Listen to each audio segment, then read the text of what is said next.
संदर्भ में सर ने काफी बातें रखी, बस दो बातें मैं संज्ञान में लाना चाहूंगा। एक सवाल आपके मन में उठा होगा, सर ने बात करी थी हिंदी क्षेत्र की। 3 क्षेत्र हैं हमारे, का और गा। ये निर्धारण कैसे होता है? बहुत एक सरल सी बात है। जहां 3 चीजें उसमें देखी जाती हैं, जहां हिंदी बोली जाती है, समझी जाती है और लिखी जाती है, यानी 3 बातें होती हैं। जैसे अपना उत्तर प्रदेश, हिंदी बोलते हैं, हिंदी समझते हैं और हिंदी लिखते हैं, मतलब एक का क्षेत्र है। का क्षेत्र में हिंदी बोली जाती है, हिंदी समझी जाती है, बट लिखी नहीं जाती है।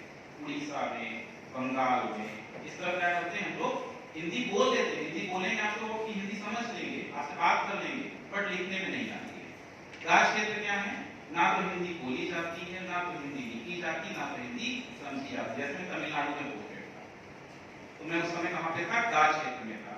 मैं हिंदी बोलता भी नहीं था उन लोगों से, और वो हमारी समझते भी नहीं थे और लिखते तो बिल्कुल नहीं। ये का क्षेत्र था। मैं उड़ीसा में पोस्टेड था, उन्हें खा क्षेत्र में पोस्टेड था।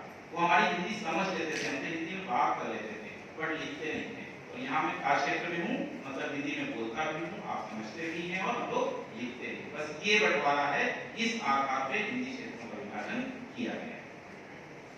दूसरी एक बात सर ने रखी, ये कार्य साधक और प्रवीणता के संदर्भ में। आपको एक व्यक्ति का आदेश जारी किया जाता है कार्यालय की तरफ से। जो व्यक्ति हिंदी में प्रवीण होते हैं, उनको हिंदी में कार्य करने के लिए जो कार्यालय अध्यक्ष होता है उसकी तरफ से व्यक्ति का आदेश जारी होते हैं। तो हिंदी में प्रवीण कौन लोग होते हैं और कार्य साधक कौन होते हैं, इसको भी छोटे तरीके से लोग बात समझ लेते हैं। आप अपने आप को आगे कि आप क्या है, आप प्रवीण हैं या कार्य साधक हैं।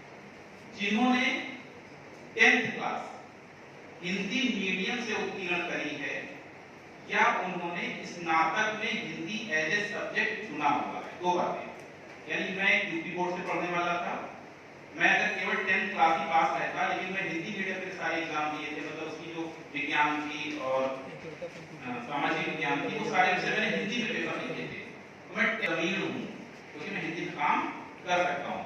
या फिर हम मान लो सीबीएसई बोर्ड से होते, 10th में हिंदी एक सब्जेक्ट होता, लेकिन हमने ग्रेजुएशन किया होता और हिंदी एज ए सब्जेक्ट हमने चुना होता।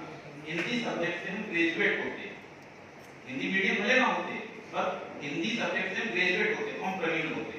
दोनों कंडीशन में हम प्रवीण हैं। यानी मैट्रिक परीक्षा अगर हमने हिंदी मीडियम से उत्तीर्ण कर रखी है तो भी हम प्रवीण हैं, या फिर हमारे पास स्नातक में हिंदी एक सब्जेक्ट के रूप में रहा है तो भी हम प्रवीण हैं। और इसके अलावा अगर ये दोनों चीजें हम क्राइटेरिया फुलफिल नहीं करते हैं तो हम कार्य साधक में आ जाते हैं। जैसे हमने मैट्रिक परीक्षा हिंदी विषय से उत्तीर्ण करी, बट हिंदी मीडियम से उत्तीर्ण नहीं करी है, तो हम कार्य साधक में हैं। अब आप लोग देख लीजिए, आप कार्य साधक में हैं या प्रवीण में। दूसरी बात, भले ही आप कार्य साधक में हैं, लेकिन अगर आप ये कहते हैं कि मैं हिंदी में कार्य करने में सक्षम हूं और मैं अपने आप को प्रवीण मानता हूं क्योंकि मुझे हिंदी लिखने पढ़ने में कोई समस्या नहीं होती, तो फिर सारे रिस्ट्रिक्शन टूट जाते हैं, आप प्रवीण हैं।